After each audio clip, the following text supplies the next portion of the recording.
আসসালামু আলাইকুম রহমতুল্লাহি ওবরকাতু। প্রিয় বন্ধুরা, আজকে একটি ভিডিও নিয়ে হাজির হলাম আপনাদের মাঝে। তো আমার কথাগুলি আপনারা একটু মন দিয়ে শুনবেন এবং ভালো লাগলে চ্যানেলটিকে সাবস্ক্রাইব করে দিবেন। আমি মোহাম্মদ এনামুল হক, বাংলাদেশ, ঢাকা থেকে। বন্ধুরা, বলতে চেয়েছিলাম যে আমার ভিডিওর সারমর্ম হচ্ছে, বাংলাদেশ আনসার বাহিনী কিছু 1994 সালের ঘটে যাওয়া কিছু ঘটনা। বাংলাদেশ আনসার বাহিনীতে একটি সংগঠন আছে, সেটা হচ্ছে ব্যাটালিয়ন আনসার। ব্যাটালিয়ন আনসারকে পুনর্গঠন করা হয় 1976 সালে তৎকালীন শহীদ প্রেসিডেন্ট জিয়া রহমানের বিশেষ হস্তক্ষেপে। ওই সময় আনসার বাহিনীর সদস্যরা, ব্যাটালিয়ন আনসারের মাঠ পর্যায়ে যারা সদস্য ছিলেন, আনসার, সাধারণ আনসার, ব্যাটালিয়নের সাধারণ আনসারগণ এবং নায়ক, লাস নায়ক, হাবিলদার, টিসি, এপিসি, কোম্পানি টু আইসি, এরা হলো মাঠ পর্যায়ে কর্মচারী ছিলেন এবং সম্পূর্ণভাবে অস্থায়ীভাবে এই ব্যাটালিয়ন আনসারকে গঠন করা হয়। কঠিন প্রশিক্ষণের মাধ্যমে বাংলাদেশের আনাচে কানাচে আইন শৃঙ্খলা রক্ষার জন্য এই সংগঠনটিকে রাইজিং করা হয়। সেই সময় ব্যাটালিয়ন আনসার যে স্টাফ অফিসার, এরা ছিল স্থায়ী।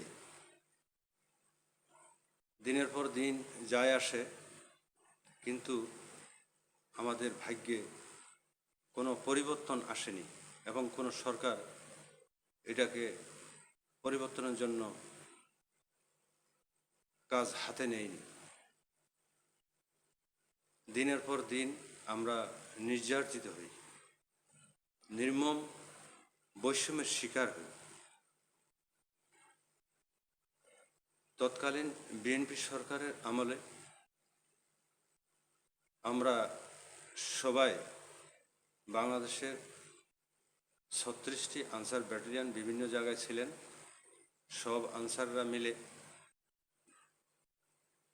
সরকারের কাছে বাংলাদেশের সব পুলিশ অফিসার, আইজি মহোদয়, তৎকালীন বিডিআর ডিজি মহোদয়, সেনাপ্রধান, প্রত্যেকটা জেলার ডিসি, এডিসি, এসপি, সবার কাছে চিঠি দেওয়া হয়।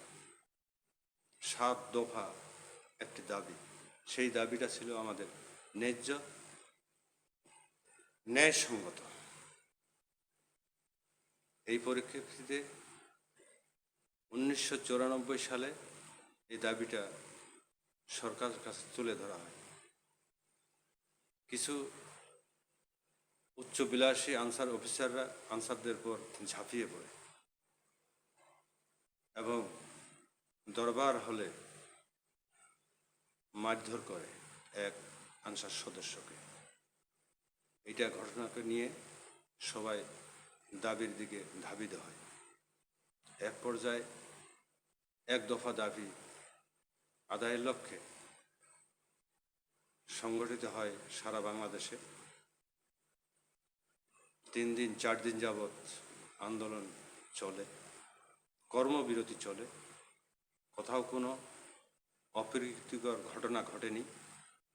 কোনো অফিসারদেরকে বা অস্ত্র নিয়ে কোথাও কেউ পালিয়ে যায়নি, কাউকে আঘাত করা হয়নি।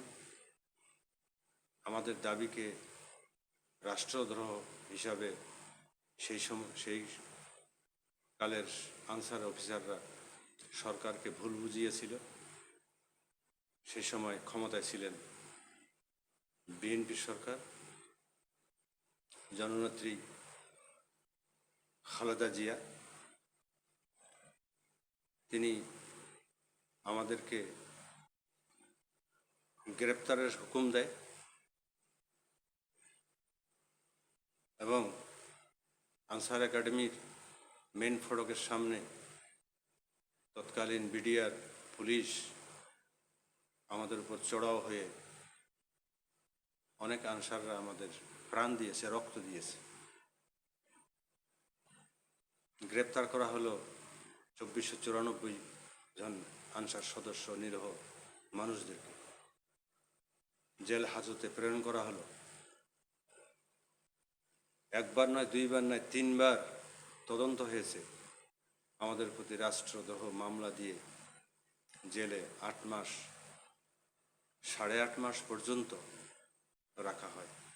পরে আমাদেরকে কোনো ধরনের বিদ্রোহ বা অন্য কোনো কিছু মারামারি, কাটাকাটি, হানাহানির কোনো প্রমাণ না মিলায় আমাদেরকে বাকসুর খালাস দেয় আদালত থেকে। কিন্তু সেই সময় বিএনপি সরকার সব দাবিগুলো মেনে নিয়েছিল এবং আমাদেরকে স্থায়ী করার জন্য বিএনপি সরকার উদ্যোগ নিয়েছিল। বিএনপি সরকার উদ্যোগ নেওয়ার পরে 2005-2006 একটি আইন প্রণয়ন করেছিল। এরপরে সেই সময় সরকার পরিবর্তন হয়, আওয়ামী লীগ সরকার আসে ক্ষমতায়। আমাদের ব্যাপারে আমরা মন্ত্রী শেখ হাসিনা সহ তৎকালীন প্রধানমন্ত্রী শেখ হাসিনার নিকট আমরা যাই, স্বরাষ্ট্রমন্ত্রীর কাছে যাই। ওনারা আশ্বাস দিয়েছিলেন, আমরা যদি আবার ক্ষমতায় আসি তাহলে আপনাদের ব্যাপারটা আমরা দেখব এবং আপনাদের ন্যায্য দাবিকেও আমরা মেনে নেব। কিন্তু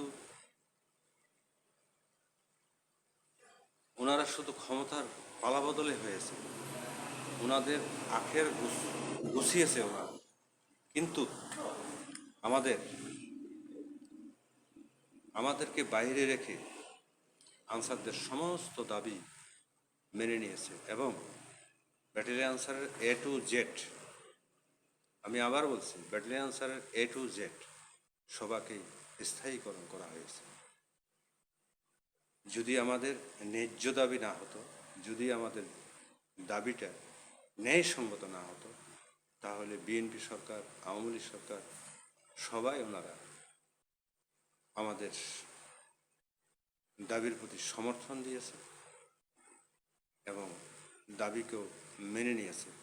বর্তমান ব্যাটালিয়ন আনসার স্থায়ী এবং অন্যান্য বাহিনীর মতোই সুযোগ সুবিধা পাচ্ছেন, যা অতুলনীয়। কিন্তু প্রশ্ন হচ্ছে, আদালত যেহেতু বাকসুর খালাস দিয়েছে, কোনো দোষ নেই, এরপরে আমরা অফিসারদের দ্বারে দ্বারে